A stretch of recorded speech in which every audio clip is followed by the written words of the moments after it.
দেখতেছেন, এই যে সুন্দর সুন্দর আম এখানে, এই যে লাল লাল, এই যে খুব সুন্দর, তাই না? এই আমগুলো আসছে মেক্সিকো থেকে। দেখতে গন্ধ ভালো, কিন্তু বাংলাদেশের মতো এরকম গন্ধ না। প্লাস এটার টেস্ট ওইরকম না, বাংলাদেশে আমরা যেরকম টেস্ট পাইতাম, কিন্তু দেখতে অসাধারণ সুন্দর। তো এই আমটা আমি যদি এখন কিনতে যাই, এই একটা আমের দাম আমার ট্যাক্স সহ পড়বে $3। সো অলমোস্ট 300 টাকার মতো বাংলাদেশি।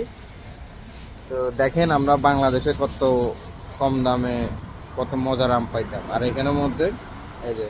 কিন্তু এটা ঠিক যে অফ সিজনে পাওয়া যায়, আপনি যা ইচ্ছা খাইতে পারবেন এখানে যে কোনো সিজনে, কিন্তু দামের দিকটা দেখতে হবে। এই একটা আম আমার থেকে 300 টাকা নেবে, বুঝছেন?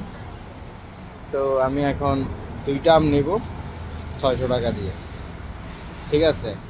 এখন মানুষ বলবে আপনি বাংলা টাকা কেন হিসাব করতেছেন? বাংলা টাকা এমনিতে জাস্ট বুঝাইতেছি, কারণ এটা আমার গায়ে লাগবে না, এখানে ইনকামের সাথে এই আমের দাম কিছুই না। তো এটা হলো যে সেই আম, মেক্সিকান।